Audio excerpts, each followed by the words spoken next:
Hello students, આ જે particular video છે એની અંદર આપણે રિએક્ટની પ્રોપર્ટીઝ જોવાના છીએ, પ્રોપ્સ. તો પ્રોપર્ટીઝ બેઝિકલી શું છે? તો કે આપણે HTMLની અંદર જેમ એટ્રીબ્યુટ સેટ કરતા હતા ટેગને, આપણે ફોર એક્ઝામ્પલ અહીંયા આ ડીવ છે એનું એક એટ્રીબ્યુટ છે ક્લાસ નેમ. એવી જ રીતના જો કમ્પોનન્ટ હોય, આ છે ને HTMLનું બિલ્ટ ઇન છે ડીવ ટેગ, આ આપણો કસ્ટમ ટેગ છે ફોર એક્ઝામ્પલ રિએક્ટમાં. તો જેમ એલિમેન્ટને એટ્રીબ્યુટ હોય એવી રીતના કમ્પોનન્ટને પ્રોપર્ટીઝ પાસ કરી શકો ડાયનેમિક બનાવવા માટે. એક્ઝામ્પલ જોવું હોય તો ફોર એક્ઝામ્પલ આપણી પાસે એક મેઇન કન્ટેન્ટ કરીને છે, જેની અંદર અત્યારે આપણે માત્ર મેઇન કન્ટેન્ટ લખેલું છે, બટ આની અંદર મારે એક કાર્ડ જોઈએ છે, કાર્ડ વ્યૂ. આપણા જે બુટસ્ટ્રેપ છે એની અંદરથી આપણે કાર્ડ વ્યૂનું એક એક્ઝામ્પલ લઈ લઈએ અને will use it. For example અહીંયા હું કાર્ડ લઈ લઉં છું, કાર્ડનો કોડ કોપી કરી લઉં છું. થોડા ઘણા ચેન્જીસ મારે આની અંદર કરવા પડશે, કેવા એ આપણે જોઈએ. તો આની અંદર ફોર એક્ઝામ્પલ હું સિમ્પલી પેસ્ટ કરીશ તો એરર આવશે, કેમ કે આ IMG ટેગ સ્ટાર્ટ થયો છે, ક્લોઝ નથી થયો, તો મારે અહીંયા એને ક્લોઝ કરવો જોશે પહેલાં તો. દેન લેટ્સ સી બીજા કંઈ ચેન્જીસની જરૂર હોય તો. ના, બીજા કંઈ ચેન્જીસની અત્યારે જરૂર નથી લાગતી, પણ તમે જેવું આને લોડ કરશો તો સ્ક્રીનમાં તમે જોશો કંઈ જ આઉટપુટ નહીં આવે, એક એરર દેખાતી હશે કન્સોલમાં, જે બહુ ઇન્ટરેસ્ટિંગ એરર છે અને તમને જોઈને આઈડિયા આવી જવું જોઈએ, કેમ કે આપણે ઓલરેડી વિડીયોમાં જોઈ લીધું છે. એરર કંઈક આવું કહે છે, the style property expects a mapping from style property to value not a string. That means CSS inline દેવામાં ભૂલ થઈ છે. તમે કોડ કોપી કર્યો ને તો આ જો પ્યોર HTML CSS વાળો કોડ એ લોકો રિટર્ન કરે છે, જેને આપણે કન્વર્ટ કરવો પડે આપણા રિએક્ટના ફોર્મમાં. તો એ ખ્યાલ હોય તો આપણે ડબલ કરલી બ્રેકેટની અંદર આપણે આને દેવું પડે અને જે REM છે એને આપણે એઝ અ સ્ટ્રિંગ દેવું પડે. આ આટલો ચેન્જ કરશો તો હવે તમને અહીં એક કાર્ડ વ્યૂ દેખાશે. આપણે તો આ દેવું જ નથી સ્ટાઇલ, આપણે તો આ જે બુટસ્ટ્રેપ છે એની અંદર ટેબલ સ્ટ્રક્ચર ગ્રીડ સ્ટ્રક્ચરમાં જોવે છે, કોલ રોની કોલમમાં, એટલે એ પછી આપણે સેટ કરી લઈશું. અત્યારે આપણે કાઢી જ નાખ્યું તો આખું એક કાર્ડ થઈ ગયું છે. ભલે આખું કાર્ડનું એક આખી રો રહે એનો વાંધો નહીં, અત્યારે આપણી ડિઝાઇનમાં નથી પડવું, પણ આ એક આપણું સેટ થઈ ગયું છે. હવે ધારો કે આ જ રીતના મારે કોઈ બીજું કાર્ડ જોવે છે, તો મારે આખા કોડને કોપી કરીને પેસ્ટ કરવો જોઈશે અને આઈ વિલ ગેટ 2 કાર્ડ્સ. તો આ રીતના ચાલે છે. પણ ધ ક્વેશ્ચન ઇઝ, અહીંયા એક ક્વેશ્ચન એ થવો જોઈએ કે આ બે વાર કોડ કોપી પેસ્ટ કરવો પડ્યો મારે, સેમ કોડ.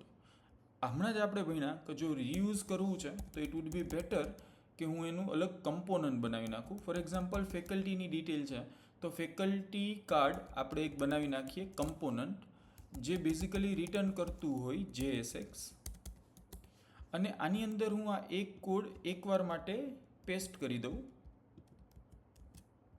અને હવે અહીંયા જે આપણું કમ્પોનન્ટ છે અહીંયા હું મલ્ટિપલ ટાઈમ્સ એને યુઝ ન કરું. ઇન્સ્ટેડ ઓફ દેટ હું સીધું અહીંયા ફેકલ્ટી કાર્ડ લોડ કરાવી દઉં. તો જો અત્યારે એક કાર્ડ આવે છે, મારે બીજો ફેકલ્ટી કાર્ડ જોવે તો હું બીજી વાર ફેકલ્ટી કાર્ડ લોડ કરી દઈશ, તો 2 ફેકલ્ટી કાર્ડ આવી જશે. આવી જ રીતના 3 જોઈતા હોય તો ત્રીજો કાર્ડ. અત્યારે ઓવર થાય છે કેમ કે આપણે અહીંયા સ્ટેટિકલી હાઇટ આપેલી હતી, યાદ હોય તો CSSમાં, એ આપણે અત્યારે કાઢી નાખવી પડશે. એટલે આપણું જે રો હતી એક જગ્યાએ આપણે એને આઈ થિંક આ સેન્ટર પાર્ટમાં જ હતી. અહીંયા આપણે આ જે સ્ટેટિક આપી હતી જે તે ટાઈમે, હવે એની જરૂર નથી એટલે કાઢી નાખું છું. તો આ જે ઓવરલેપિંગ થતું હતું એ નીકળી જશે. અત્યારે બેઝિકલી આપણે 3 કાર્ડ પેસ્ટ કર્યા, કેમ કે આપણે રીયુઝ કર્યો એ પર્ટિક્યુલર કમ્પોનન્ટને આપણે જ્યાં યુઝ કરવું હતું તો 3 વાર આપણને મળી ગયું. But the problem here is, reuse તો કરી લીધું પણ 3 જગ્યાએ નામમાં અત્યારે કાર્ડ ટાઇટલ છે.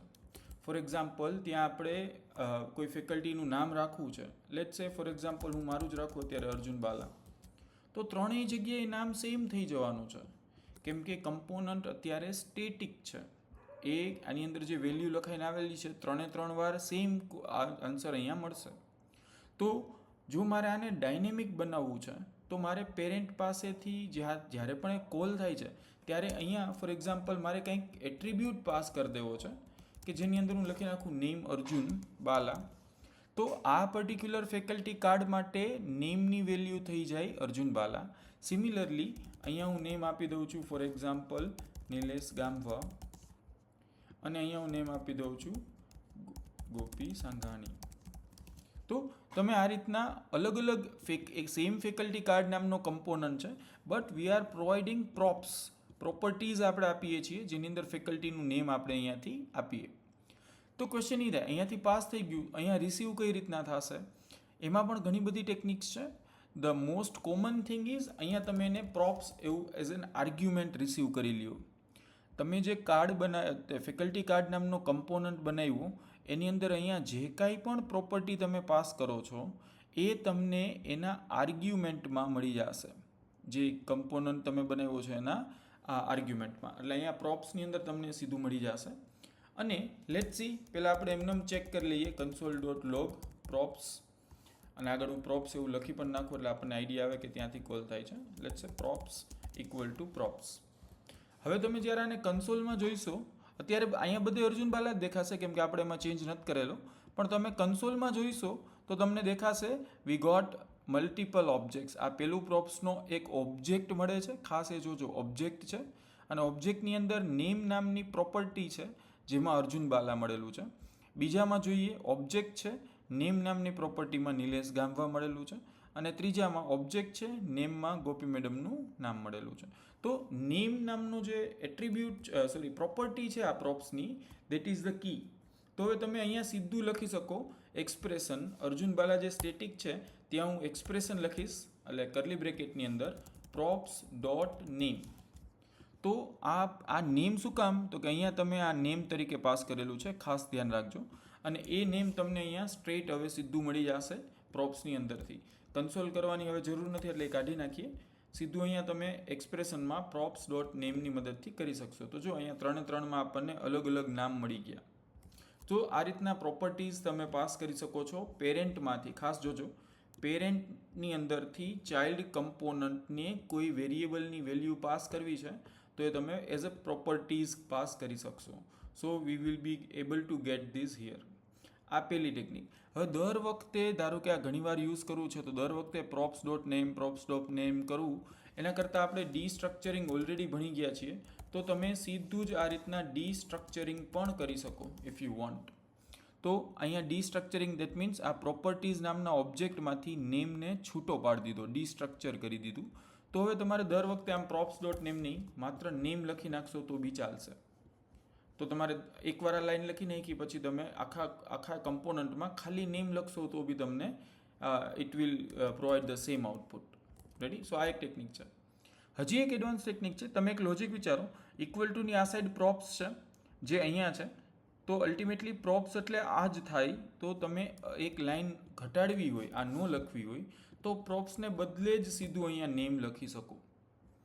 સો આ ટેકનિક પણ છે જે ઘણા બધા લોકો યુઝ કરે છે. That also you can use it. આ રીતના તમે એને યુઝ કરી શકશો. સીધું અહીંયા જ કરલી બ્રેકેટ, પ્રોપ્સ લખવાની જરૂર નથી. જે કંઈ પણ પ્રોપર્ટી પાસ થઈ છે એઝ અ ઓબ્જેક્ટ આવે છે અને સીધી અહીંયા આ રીતના લખી નાખશો. Again it will generate the same output. આ ટેકનિક કરવાનો એક બીજો ફાયદો શું છે? ફોર એક્ઝામ્પલ વચ્ચેનું જે છે એની અંદર મેં નેમ નામનો એટ્રીબ્યુટ પાસ જ ન કરું, ફર્સ્ટમાં ને લાસ્ટમાં જ કરું છું, વચ્ચે નથી કરતો, તો જો અહીંયા બ્લેન્ક આવે છે ત્યાં મારે કંઈક ડિફોલ્ટ જો નેમ આપેલું ના હોય તો મારે ડિફોલ્ટ કંઈક વેલ્યુ સેટ કરવી છે. તો તમે આ રીતના જો લખેલું છે તો અહીંયા જ સીધું ઇક્વલ ટુ કરીને નો નેમ સ્પેસિફાઈડ આ રીતના લખી શકો. રેડી? એટલે જો તમે નેમ આપશો તો એ અર્જુન દેખાડશે, ગોપી મેડમ દેખાડશે, વચ્ચેનામાં નથી તો એ ડિફોલ્ટ આ જે છે એની વેલ્યુ દેખાડશે. લેટ્સ સી, જો અર્જુન બાલા આવી ગયું, ગોપી મેડમનું આવી ગયું, પણ વચ્ચેનામાં નો નેમ સ્પેસિફાઈડ એ રીતના આવી ગયું, કેમ કે આ ડિફોલ્ટ પ્રોપર્ટી તમે અહીંયા યુઝ કરેલી છે. સો આ બધી ટેકનિક છે જે પ્રોપર્ટી પાસ કરવામાં હેલ્પફુલ થશે.